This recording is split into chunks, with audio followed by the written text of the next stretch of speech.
brothers and sisters. This is Abstract Illusion Radio.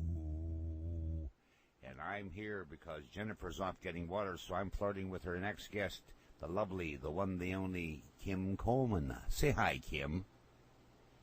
Hi, everyone. Thanks for being here, whether you're listening live or replay. That's cool. And, Kim, tell us a little bit about yourself. All right. Well, besides being beautiful. Thank you, Dave. A little bit about myself. Well, you know what? I research. I love science. I've been playing with energy and facilitating energy classes for probably over 20 years, and all about expanding, growing, evolving consciousness. As many of us, that's why we're here, right? That's why people like us are on radio shows like this, right? Absolutely. Exactly. Oh, shucks. Jennifer's back. I guess I'll go mute my mic and listen to Jennifer. Well, you can stick around. I have no problem with that. Thank you, Dave. So I take it he introduced you as I was going to get water. Yeah, well, yeah, he did. Okay. Yeah, and I just shared a little bit.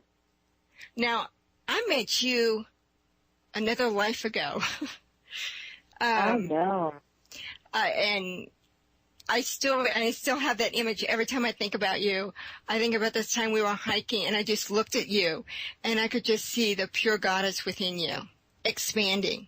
And it just was just radiating. And it's just hearing your voice, that image just radiates now. Because you are an amazing healer as well.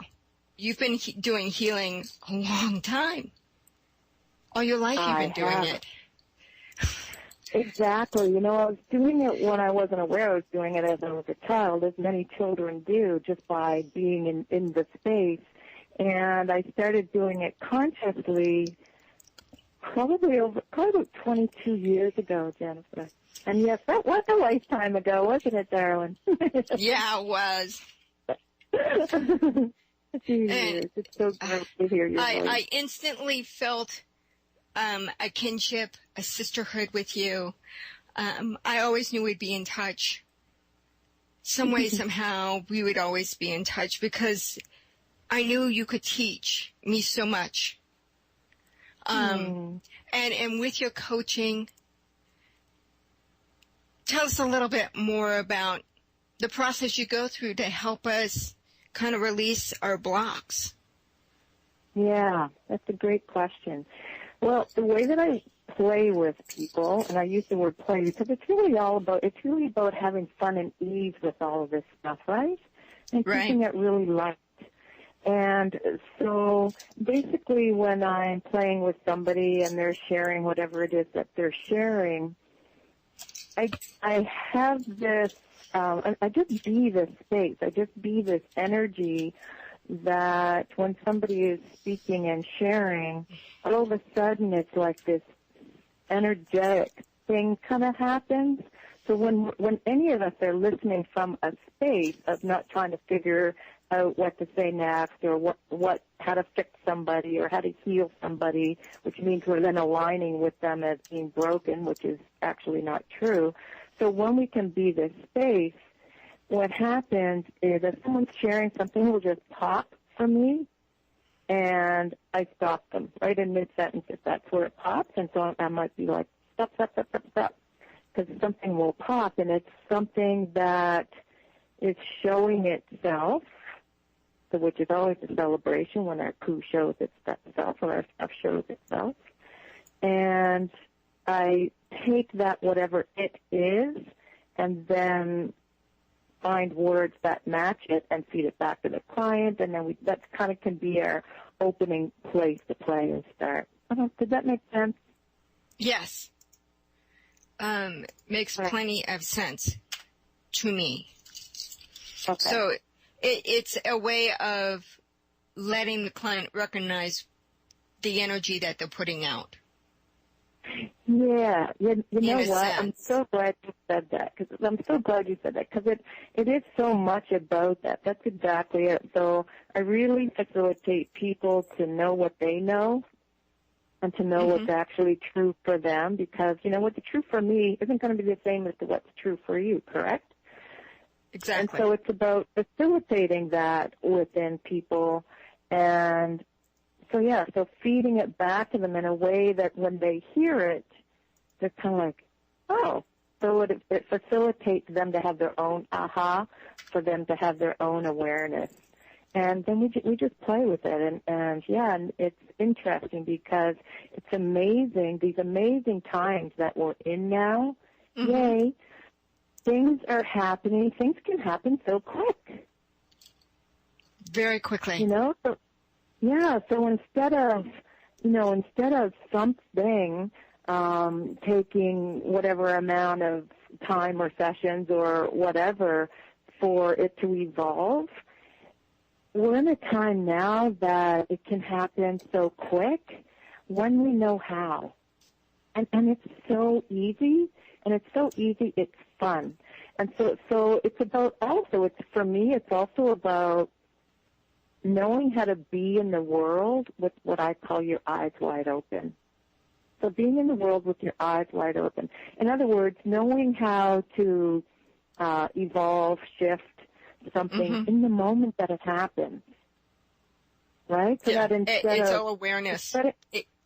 Yeah, exactly. So instead of something that we experience in our day that doesn't feel good, instead of us festering on that for the day or even an hour, what if we knew how to shift it and evolve that energy in the moment that it's happening? Like, how much freer would we be able to be? Yeah, and so I'm really hoping to share a few of those tools today with people. Well, let's start off with this great deal that you're offering. Do you mind? No. Okay. She is offering a one-on-one session for $80, which is usually $120, and it is going up to $197. And this deal is good till August 1st, 2013. We're going to make sure to put that year, so they're going to say, it's that August 1st. I'm going to make sure to put the years so they know it's till August 1st this year. Since it's going to be archived, so got to make sure. Those silly little So. And so basically, if somebody, even if someone, schedules a session, that the session even takes place in September, October, and November, as long as they've booked it before August 1st, then I'll honor that price for sure. That's very nice, and not a lot of people do that. So, I thank you, especially today. You're welcome. So what are some of the tools? Okay. Which one would you like to start with? Actually, they keep popping this question in, so I got to ask this question. Yay. How much of the work you do, yay, Spirit's cluing in now, how much of the stuff that we're holding on to are past life crap that we just need to let go of, and that they're just showing up? Yeah, and so really, honestly, let me ask you this. Does it matter where it came from? Like, does it matter that it's past life, that it's future life? Because, what's true for me is that if we can be aware of past life stuff and time is not linear, that also means we can be aware of future lifetime stuff. Exactly. That's true. Yeah. That's very true. And it's all in the moment now. We have the past and the future now, so let's rock and roll. Exactly. So for me personally, I'm not attached to the timeline of when something shows up. So that's a great question. So whether it's from another lifetime or this lifetime or a future lifetime, me personally, for my own journey, I don't put a lot of significance on that. Okay. Because it's really about, let's just clear it. Like, does it matter? Like, we are so brilliant. We are so brilliant at using our stories and our judgments and our conclusions as a way of keeping ourselves small on the planet. True. And that's what they're designed by us to do. They're actually designed by us to keep ourselves small. So, question for everybody, where is it that you keep yourself small? What stories do you tell yourself? So it's really, really interesting because, again, judgments and conclusions, we've heard about that forever, right? Right. And we are so good at having judgments and conclusions that it's almost like a default. Like it's almost actually normal and natural by default for us to have judgments and conclusions as a way of keeping ourselves small, as a way of so-called, if you want to call it, protecting ourselves from getting too big. So what about, let's play there. What do you think?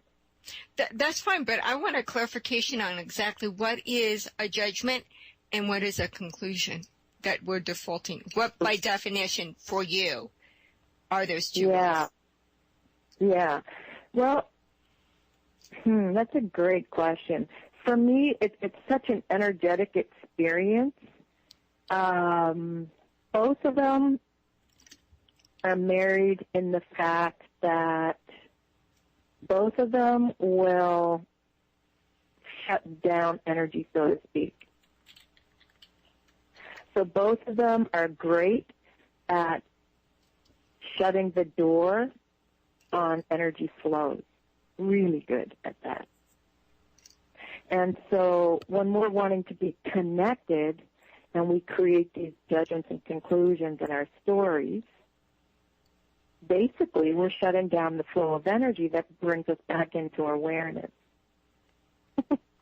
Both of them will get locked in place. So when I make a judgment or a conclusion, I'm then creating an energy that can get locked in.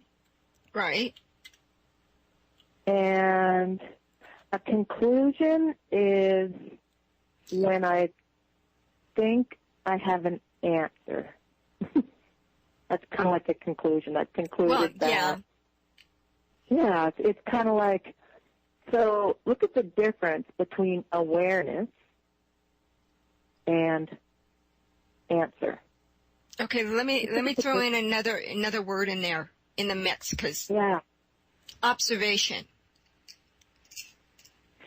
When is it just an observation of what you're noticing versus being a judgment or a conclusion? Okay, I got that. Okay, so are you asking, let me make sure I'm clear. So are you asking what is my thoughts on the difference between when I'm in judgment of something as opposed to observing it and just allowing it to be? Exactly. Okay, sweet. Okay, so this is for me. This is how it is for me. And this is the analogy I use, so I'm just going to use it here. For me, a judgment is when I have the awareness that somebody is a junkie, so to speak. I don't know why I always use that analogy, but I do. I have an awareness that somebody is a junkie, and I hate them for it. I've decided and concluded that they're wrong, that everything they're doing is wrong, everything that they're being is wrong. Okay. Okay, can you see the judgment in that? Oh, yeah. So and so an observation would be, for me, is where I'm aware that somebody's a junkie, and I'm observing it, and I know that they're also, I don't know what their soul chose to experience on this planet this lifetime around. How could I know that? So who am I to judge that how they're playing it out in this lifetime is right or wrong? Now, I can choose that it's right or wrong for me, and based on that choice, I can say, so I can love the person for being another soul on the planet. So on that soul-to-soul level, I can love that person, right? So I can still love them. I don't hate them or see them as wrong. However, I can also make the choice, but I don't need them in my basement. Exactly. Now, with them, let me ask you this, because I do this. What, do you ever look at, okay, so like attracts like, do you ever see, okay, it's obvious they're a junkie. I'm choosing not to have the experience that they are. I understand they've chosen this. But at the same time, do you ever wonder, okay, in what way am I an addict? It may be not the same way they are, but they're in my life. They're in my experience. Right. Are they a reflection of me in some other form that I need to be present and aware of? Right. Okay. So you're asking, can we use what's going on in our outside world to be more aware of what we are? Yeah, exactly. Absolutely. We can. And we do that all the time. For me, the way that energies are now on the planet, for me, I'm like, okay, universe, I'm making a demand here.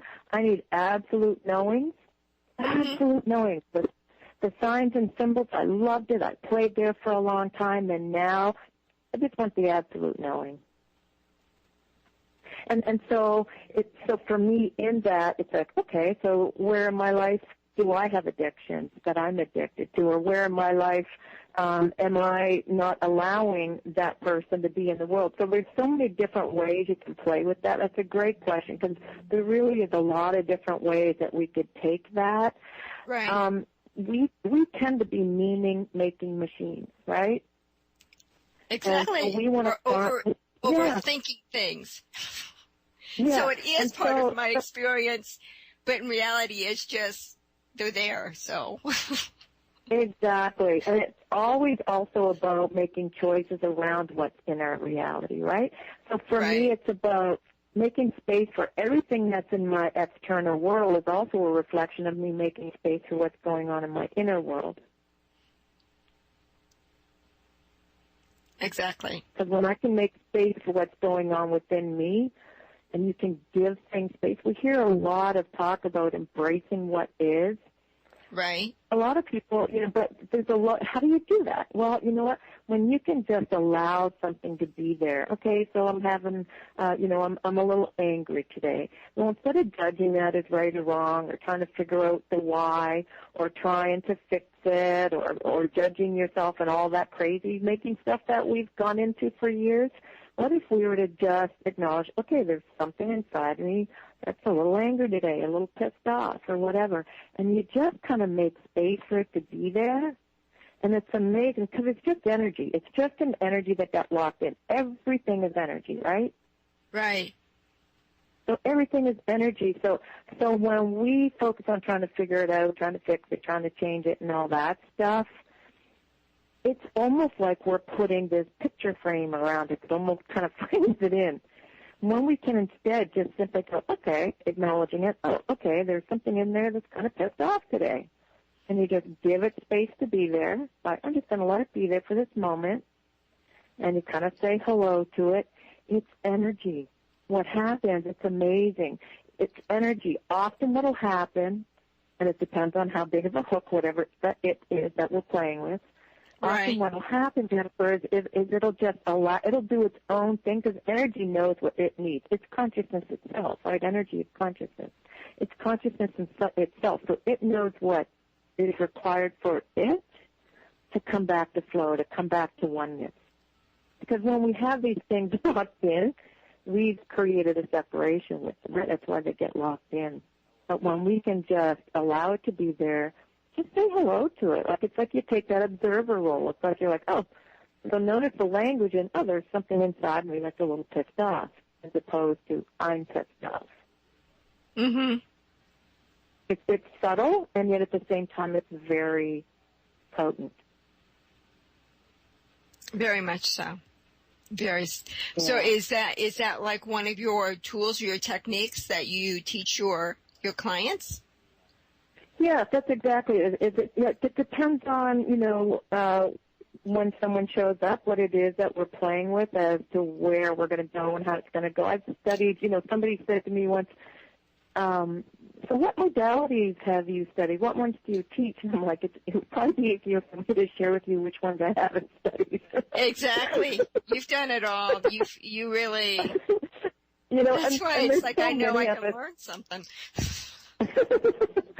There's so many of us that have, because it was like all of a sudden there was this big Toys R Us store for people who study consciousness. It's like, woohoo! So with everything that you've done, which one do you want to play with now? Let's play with. Okay, let's take it back to judgments and conclusions, because even though we've, that's been talked about even, for forever, this is a tool that is really an awesome little tool. It's actually more of awareness, this one is. This is an awareness. So let's play with this. So as I was saying, judgments and conclusions always stop energy flow. So let me ask you this. When we're in a judgment and conclusion, can we receive more awareness? Are we open to awareness? Hopefully we are. If we aren't, we're really kind of stuck. Yeah. So if I've made a judgment or conclusion about something, I've already decided that something is. Yes. So exactly. Yeah. So here's kind of how it works. So let's have an experience of what I mean by this, because everything is energy first. So when we can start using energy, and when we can start getting a sense of how something, what our sense is of something, what our feeling, what our felt sense is of something, when we can use that as our navigational system, then we can actually be more aware of what's actually true for us. So when we can learn how to play with energy in this way, and it's actually really easy. Most of us didn't learn how to do this in grade primary. However, it's really easy when you start learning how. So let's have an experience of that just for fun. So I'm going to really ask you to do this with us, Jennifer. How's that? And everyone that's listening, how's that sound? Okay. So typically in our society, even when something rocks, even when something is amazing, and we're loving life, we tend to say, it just doesn't get any better than this.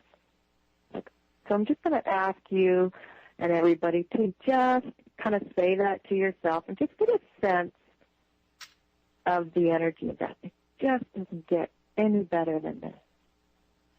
Oh, man, this is awesome. And it just doesn't get any better than this. It just doesn't.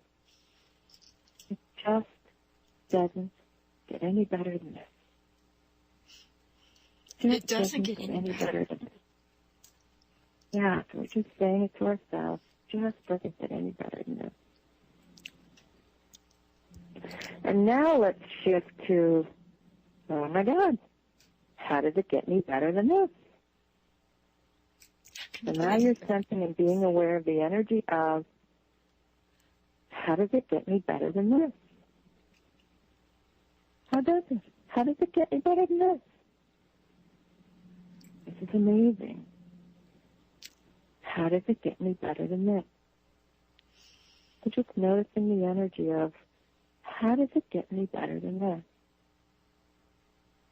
I'm just feeling an energy opening up, expansion. Yeah. And so now let's go back to, it just doesn't get any better than this. It just doesn't. It just doesn't get any better than this. I'm actually feeling like a lump in my throat. Exactly. Saying that. Yeah. So it just doesn't get any better than this is a question. And so when we're in question, it opens up the energy so that we continue to stay in flow. And so when we say how does it get any better than this? It keeps us in that expanded state, that curious state, and the universe responds to that by going, "Oh, girlfriend, let me show you." Right. And so when we're playing in, it just doesn't get any better than this. Just notice the energy of that, which is how we've been trained by default to play, right? It just doesn't get any better than this. And we think we're making a statement. That's actually both a judgment and a conclusion. And limiting. Totally limiting. It totally shuts down the energy. It's like the universe goes, okay, I guess they're done with that next, and the energy stops. No, we get to be right. It doesn't get any better than that. Isn't that hilarious? I mean, as I'm doing this, I mean, I'm just getting the giggles because it's like realization of like the limitation that we're going through. And I have to admit, at times it's like I get there and it's just like I open myself up and it's just amazing. It starts like at the heart solar plexus and the energy just radiates out in this huge ball of golden energy, and it just makes me giggle because it almost tickles because it's such an expansing energy. Exactly. And so which one do you think that you would be able to receive more awareness and more consciousness and more energy? Well, it's just, it definitely isn't, how can this get any better? Because it just can't be. Exactly. So judgments and conclusions will always contract us. In other words, we'll always feel heavier, or the lump in the throat or the gut, and we always feel smaller. So let me ask you this. This is a fun one. When somebody judges you, how does it make you feel? Heavy. Yeah. So here's what's really cool about that. So if something feels heavy, it's actually a lie. It's not even true. So why is it that when somebody judges us and it feels heavy, do we then kind of try to align with it and agree with it? It's not even true. No. And oftentimes it's a projection of themselves, not you. Yeah. So the thing is when somebody judges us and it feels heavy, the reason it feels heavy is because it's not even true for you. So again, like I said earlier, if we can start to notice what feels light, what feels heavy, what feels good, what doesn't, expanded, contracted, whatever words we want to use there, when we can actually become more aware of that, that's our navigational system to what's actually true for us. So there's a whole bunch of poo going on out there right now, right? Because a lot of people with these amazing energies that we've got bringing more consciousness, it's also bringing up a lot of people's anti-consciousness and unconsciousness so that it can come to the light. So, it's kind of like we've got to, and we're all in the same planet, right? Right. We might not be in the same space, though. He might be in another realm of reality, but exactly because of the entanglement, we're often experiencing stuff that isn't even true for us. So when something feels heavy, just kind of get a sense of it. Okay, like this isn't even true for me. So again, if we can start using our spidey senses, our awareness,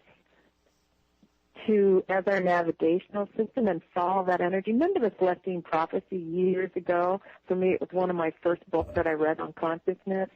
Right. That was one of their biggest things, right? Follow the energy. I didn't know what that meant then. I got it, but I didn't really know what it meant. Mm-hmm. Oh, there's a piece of energy, follow it. Like I didn't really know how to apply that. So how did you learn to apply it? You know what? I learned to apply it by becoming aware of this navigational system, my own personal navigational system of what feels light is true for me, what feels heavy isn't. And even though we've heard that for years, it's actually applying it. So here's a gooder.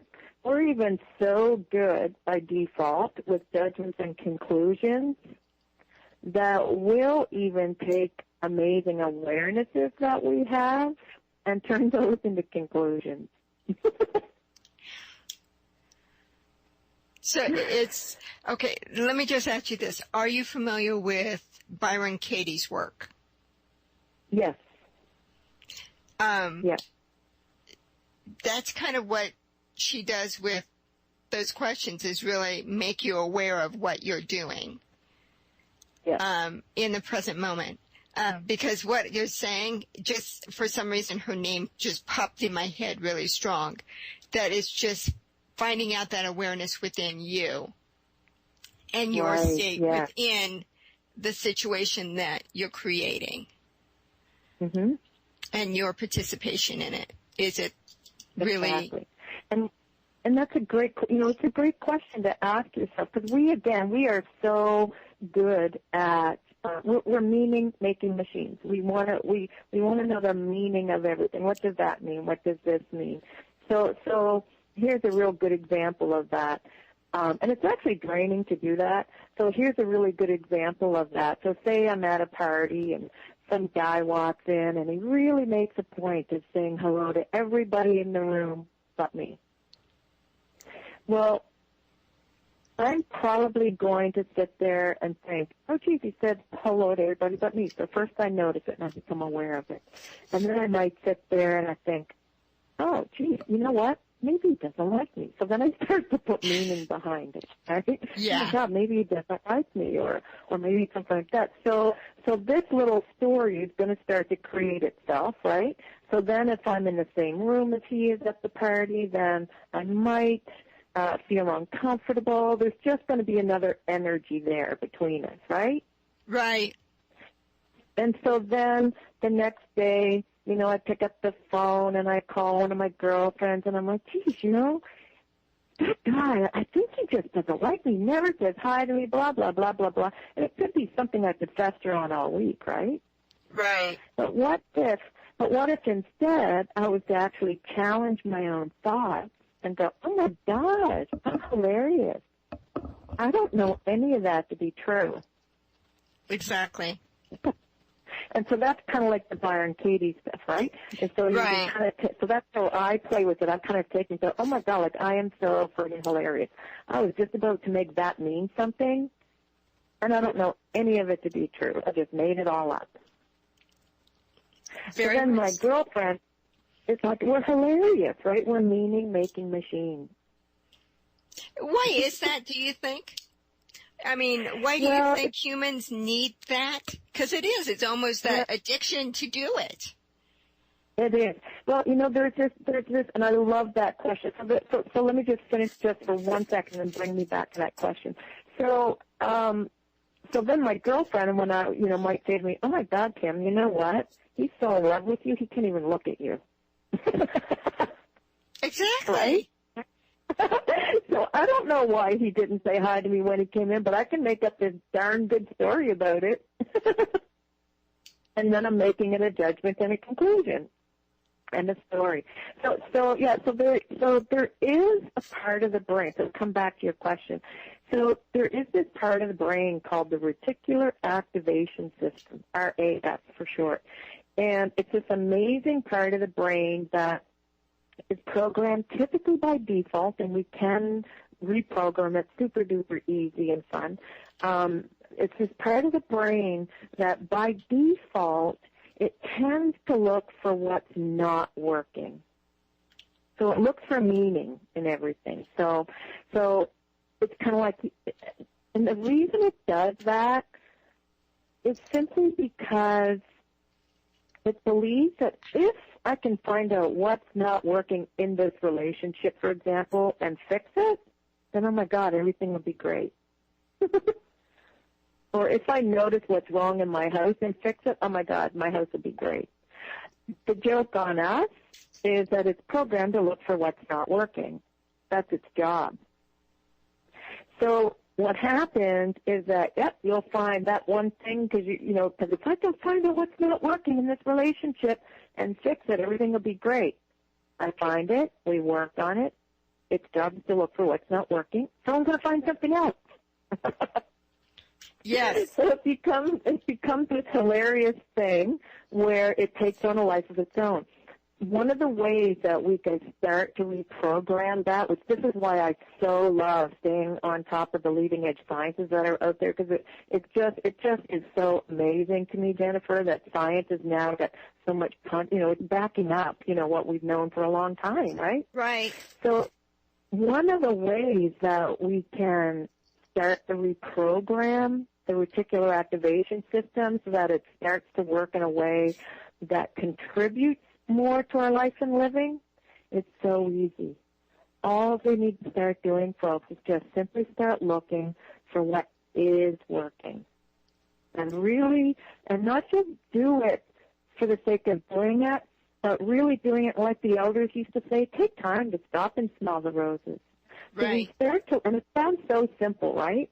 Like I was saying earlier, a lot of this stuff, it's so easy now, it's so amazing because now we've got all the scientists behind it. We can shift and change quite quickly. We just need to have the awareness of how to do that and then put action to it. So if we start looking for what's right in this moment or what is working and really take the moment. Hello, I love you. Won't you tell me your name?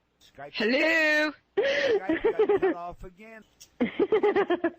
Are we good? Rock and roll. We're on.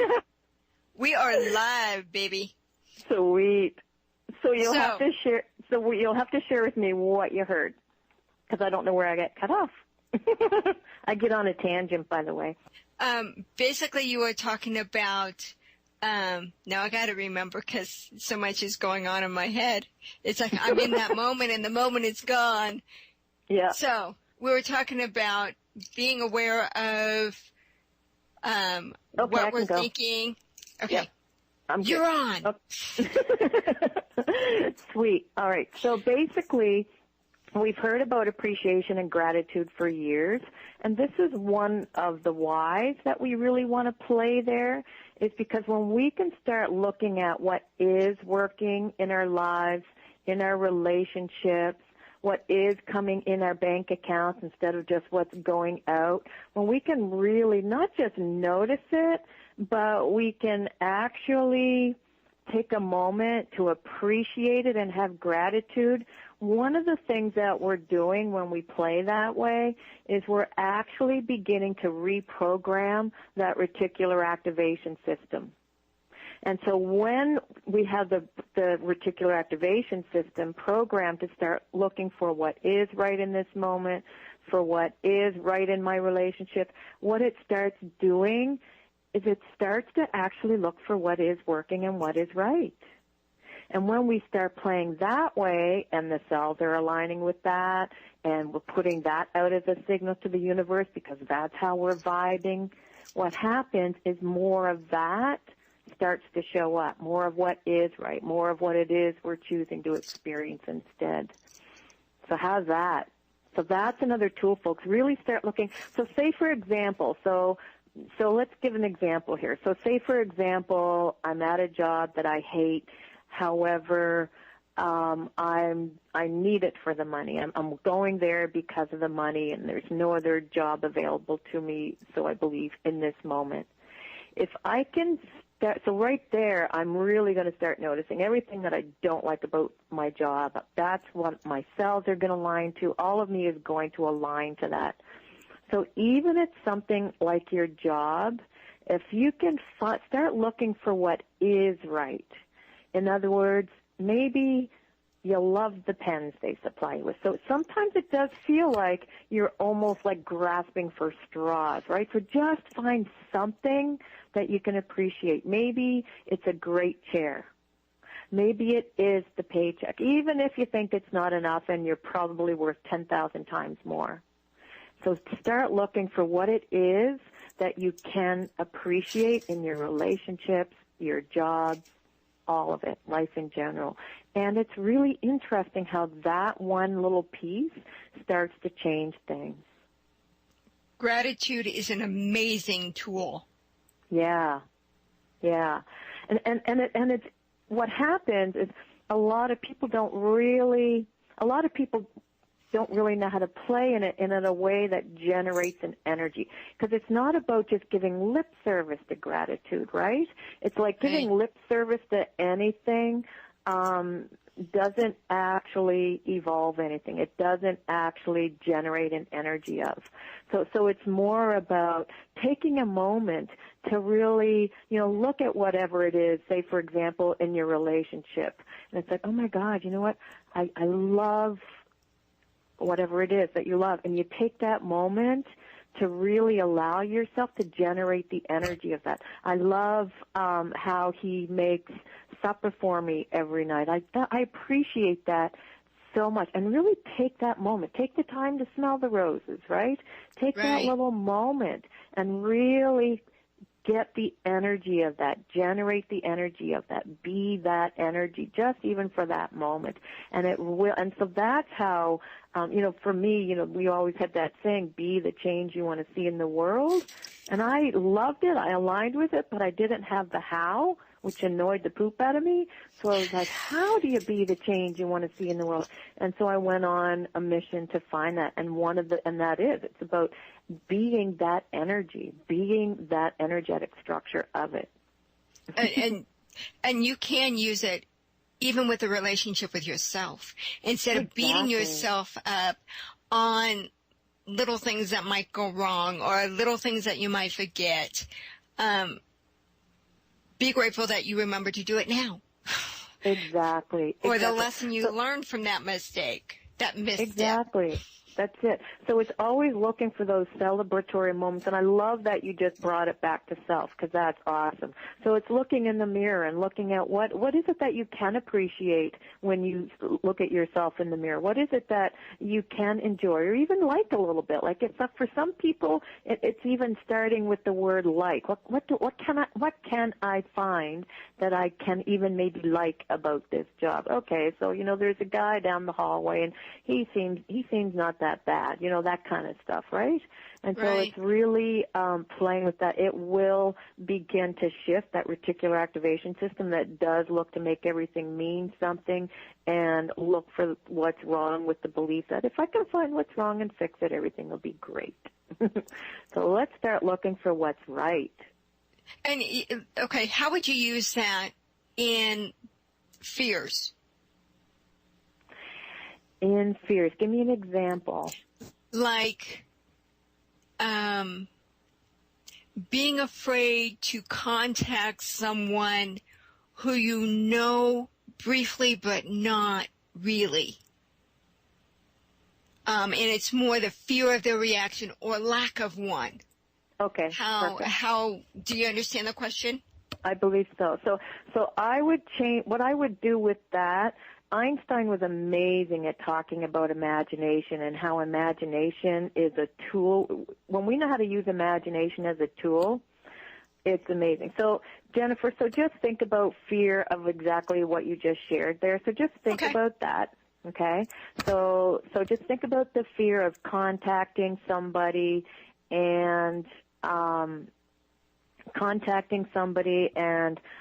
not sure if there's going to be how it's going to be received. Does that word that well?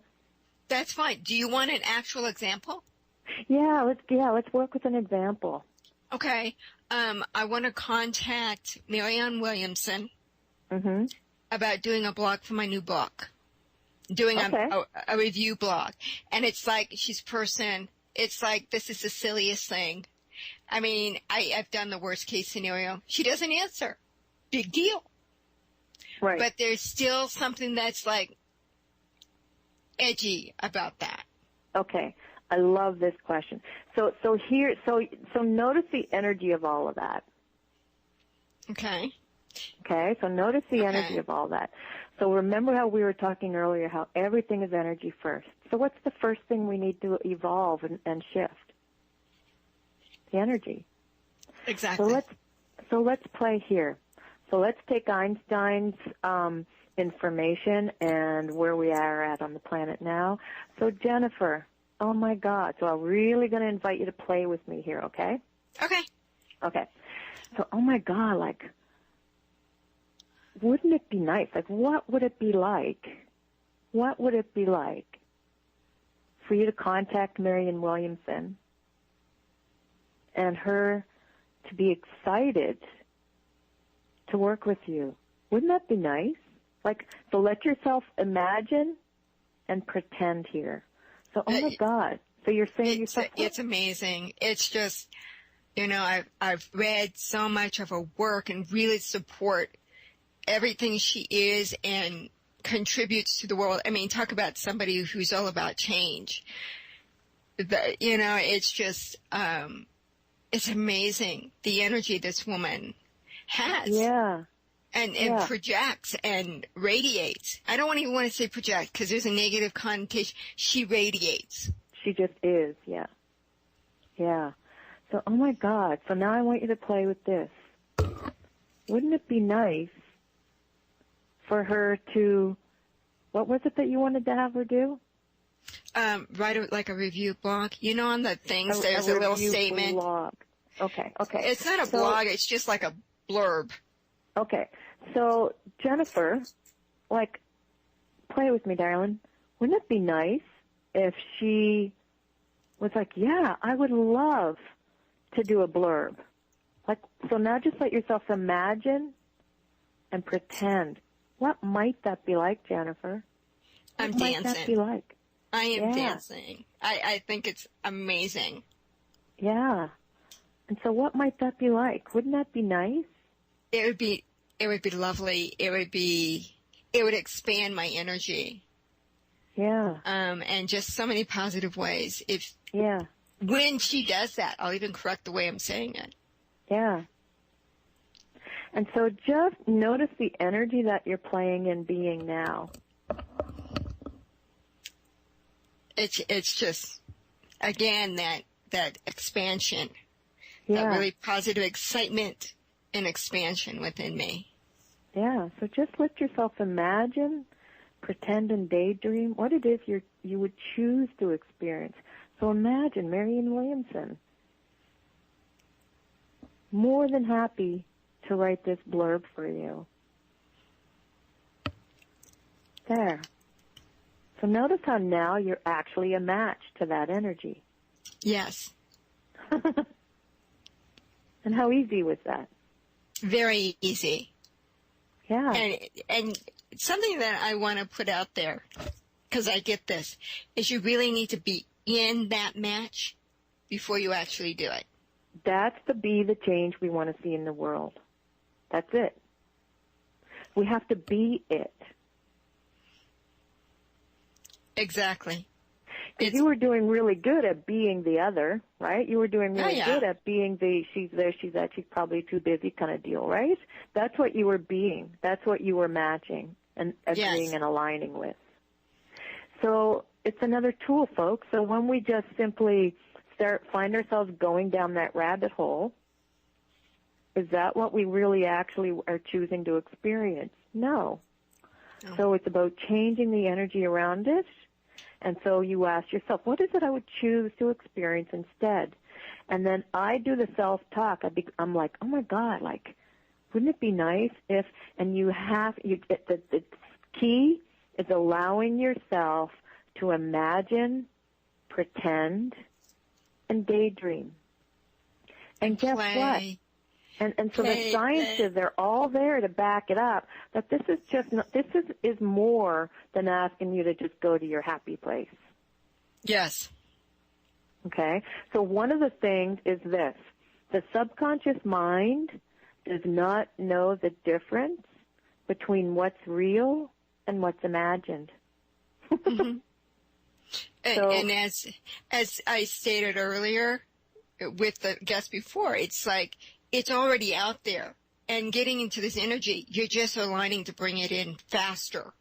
Exactly. So instead of being in the polarity and duality energy of, which is where everything gets really slowed down and we have to figure it out, and it's like walking through molasses, it's kind of like rising above it and being a different energy. Everything is energy first. And it's our navigation tool. So when we can be this energy, we are being the changes we're wanting to see.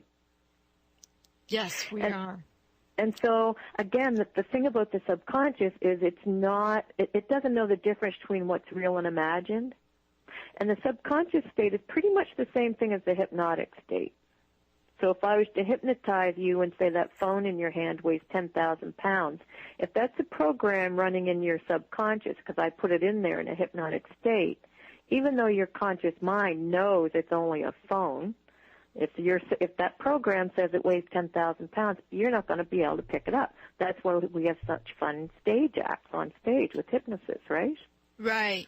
So when we start playing with the subconscious in a way of knowing how it will contribute, in other words, playing with the imagination, subconscious doesn't know the difference.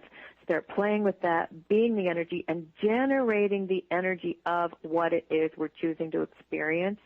We get that program in the subconscious, it has to play itself out. My question for you is, you get it in that subconscious. Yep. Is there any way of canceling it? Do you know what I mean? You get in that space and you're really good, and then all of a sudden, you got to make sure to not have the doubts. Okay. So what I mean? when the doubts show up, that's when we make the choice to feed them or not. So the first thing is awareness that we're having them. Okay, something just feels heavy around that. Right? Right. So it's something feeling heavy. Okay, so it's just recognizing, you know what, which one am I going to choose to feed here? So instead of going down the rabbit hole, so awareness is always the first thing. Okay, so something feels heavy. Okay, there's something there that's not true. It's feeling heavy. So there's some lie I'm telling myself there. And don't even go into trying to figure it out.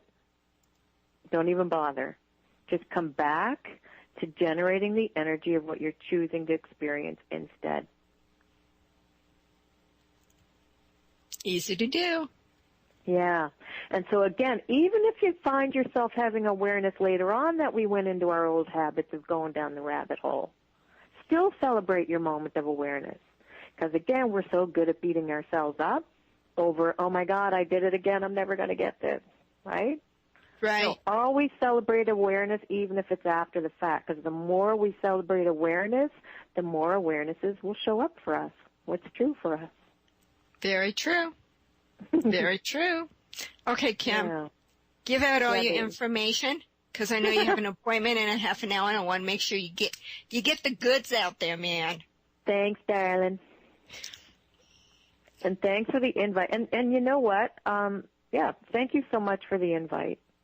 No, it is Urban Mystic. So urbanmysticshealing.com. And we do complimentary monthly calls. I say we, there's myself and a chick from Toronto. We team up together, and we offer tools and information and awarenesses. And you just go in and sign up. We don't fill your inbox or anything like that. We just let you know when our next call or next program is going to be. Yeah. So Urban Do you know Mystic when your Healing. next one is? You know what? I don't have that right in front of me right now. Soon. Okie dokie. They will have to sign up to find out the mystery lingers. I think it's August 1st, just popped in my head. I think. So they have to check it out. And remember, she is giving that great deal of a one-on-one session, one-on-one session for $80. Her prices are going up soon. Sign up before August 1st so you can have a one-on-one, because she's awesome, as you've seen. Kim Coleman, always an open invitation for you to be on. It's so good to speak with you. A lot of times, I connect with someone, it's just an email here, but it's great to reconnect with the voice and that energy of the voice. I know. It really is. It really is. Big hugs to you, and I love what you're doing and being in the world. Thank you so much. Thank you very much as well. So, with this is Jennifer Hillman, and this is Abstract Illusion Radio on Wolf Spirit Radio. We thank you very much for listening. And again, we ask you, donations are greatly, greatly appreciated here at Wolf Spirit, so Dave can continue these wonderful station and expand it as we know it's going to. So I thank you very much. And I end with each breath of air, we hope you gain new insights and information. Until next time, have a beautiful week and amaze yourself each day. Take care. You're listening to Wolf Spirit Radio.